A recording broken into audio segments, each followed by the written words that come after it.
ഓ ഡാൻസിനാണെങ്കിലോ പട്ടുപാട് വിട്ടിട്ട് വരാൻ പറഞ്ഞിട്ട് ടീച്ചറിനാണെങ്കിലോ കാണുന്നില്ലല്ലോ. ആ ടീച്ചർ പറഞ്ഞ സമയത്ത് എപ്പോഴെങ്കിലും വന്നു. അതെ അതെ, ഇതെന്തിനാ പട്ടുപാടൊക്കെ ഇട്ടിട്ട് വരാൻ പറഞ്ഞ് തിരുവാതിര കളിക്കാനാ? എന്റെ ഉദ്ദേശത്തില് ഒരു തിരുവാതിര അല്ലെങ്കിൽ രംഗപൂജയായിരിക്കും. എപ്പോഴാണല്ലോ താത്തയെ സ്റ്റെപ്പല്ലേ? അല്ലാതെ പിന്നെ ഏത്? ടീച്ചർക്ക് വേറെ വല്ലതും അറിയോ?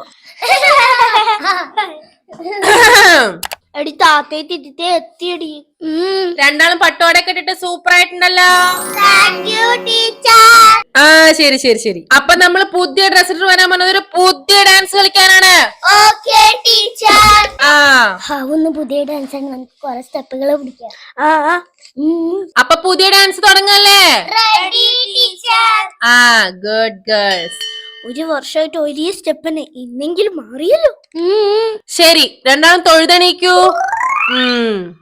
ഗുഡ്. അപ്പൊ തുടങ്ങാം. ഫസ്റ്റ് സ്റ്റെപ്പ്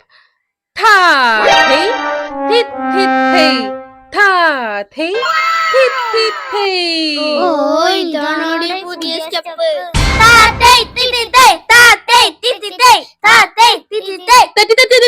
എന്ത് തെറ്റി? ഇതന്നെയല്ല ഒരു വർഷമായി പഠിപ്പിക്കണേ. ഒരു വർഷം കൊണ്ട് ഒരു മുദ്ര മാറിയത് നിങ്ങൾ അറിഞ്ഞില്ല. ഒരു വർഷം കൊണ്ട് പഠിപ്പിക്കുന്നത് ദ്വിമുദ്ര, ഈ വർഷം പഠിപ്പിക്കുന്നത് ത്രിമുദ്ര. ആ പ്രാക്ടീസ് തുടങ്ങട്ടെ. താത്തൈ തിത്തിത്തൈ താത്തൈ തിത്തിത്തൈ താത്തൈ തിത്തിത്തൈ.